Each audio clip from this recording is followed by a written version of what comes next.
Testing. Is this thing working? Alright.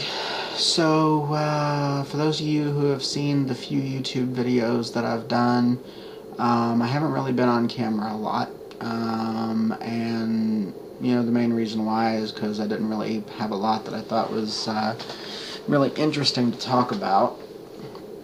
But I just found out today that I've been diagnosed with something called Asperger syndrome.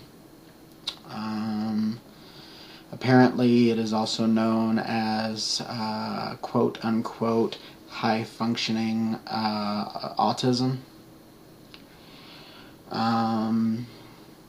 I've known something was, very, very different about me for most of my life.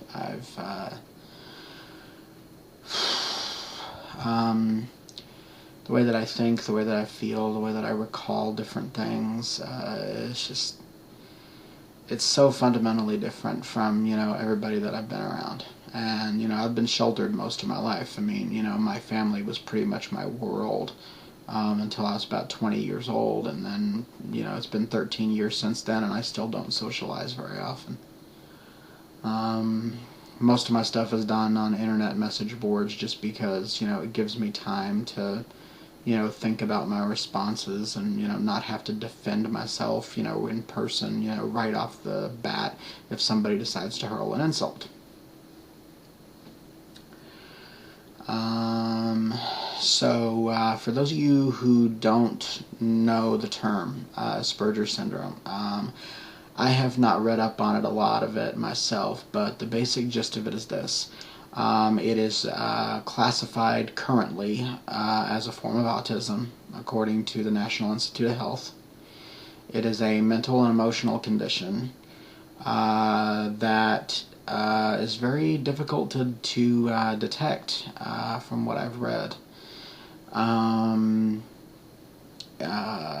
It affects the way a person understands and communicates their understanding in a social context to people around them.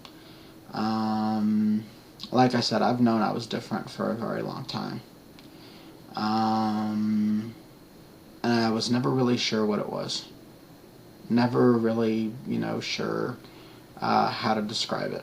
And then a couple months ago, while talking to, an old friend, I started reading up on Asperger's. I'd heard the name a couple of times.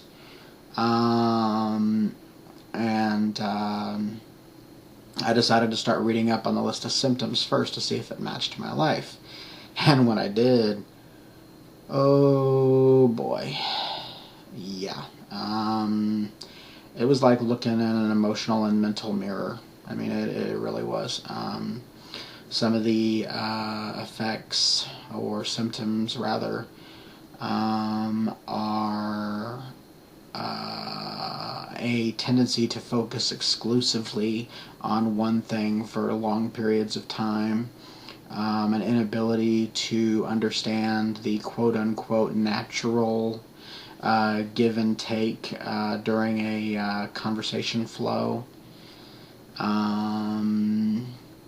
a perceived but not always factual lack of empathy when discussing certain things with people. I've often been accused throughout my life of, being a control freak, and that's just the tip of the iceberg with some of the names that I've been called by people that I've been around.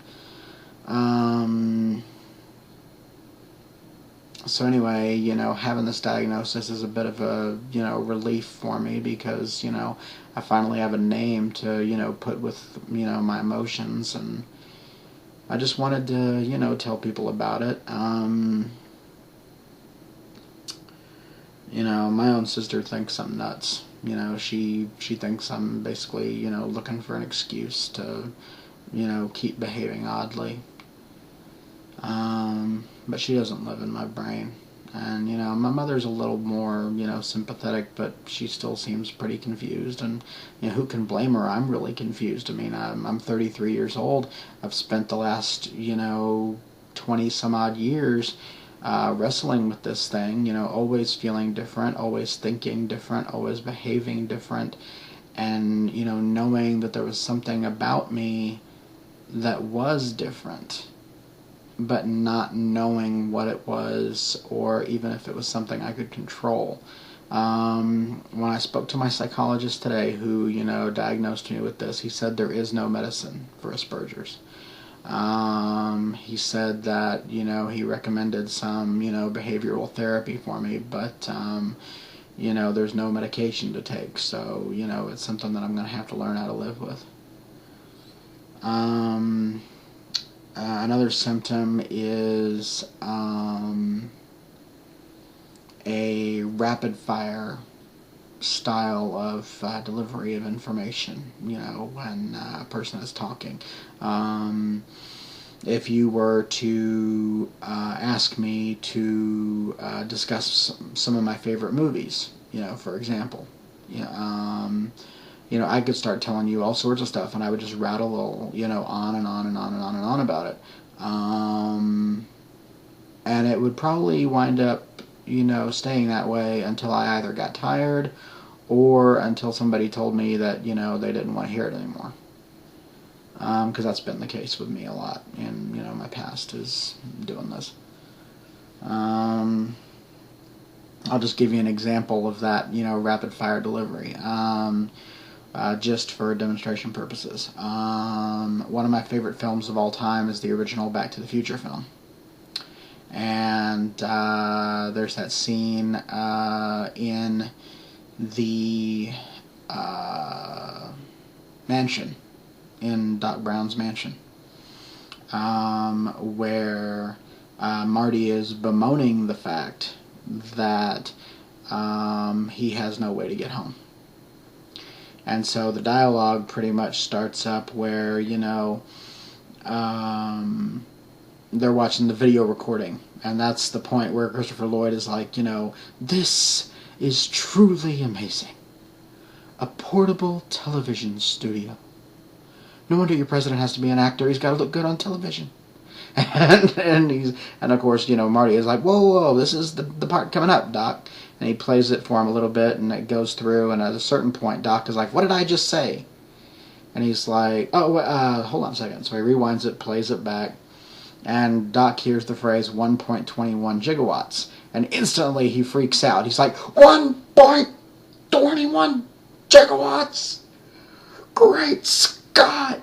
Dashes out of the lab, and, Marty's right behind him. What the hell is a gigawatt? And in the very next scene, he's like, 1.21 gigawatts. How could I have been so careless? 1.21 gigawatts. Tom, how am I going to generate that kind of power? And he grabs a hold of a picture frame of Thomas Edison. And he's like, it can't be done. It can't.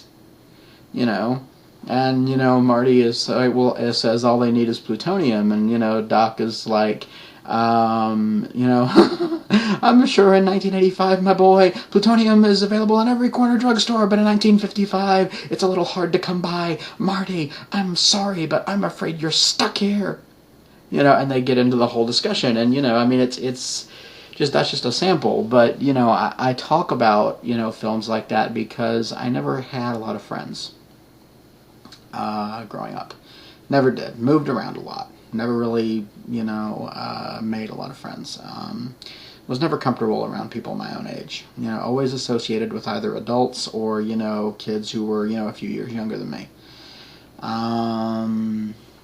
Because they seemed to understand me more, I guess. And I guess I understood them a little more than, I've never really been particularly good at, the socially acceptable, quote-unquote, norms, for people my own age. I've never understood a lot of the, expectations and whatnot.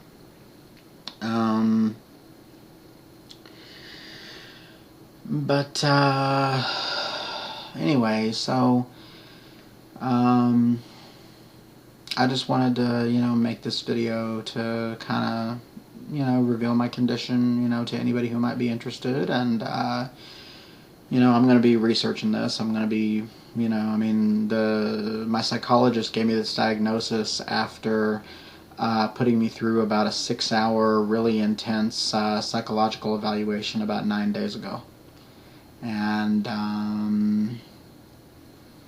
you know, I've always known I was different. I just never really was able to put two and two together. You know, my family probably thinks I'm nuts. They just don't understand. And, you know, having temporal lobe epilepsy in combination with it is a real bitch. But, you know, thankfully I got medication for that. Not looking for anybody's, you know, false sympathy or, you know, anything like that. Just trying to understand things, I guess. Trying to figure it out. So, that's my post on this particular topic. And, since I quoted the movie earlier, I guess it would only be appropriate to finish with the phrase, "See you in the future."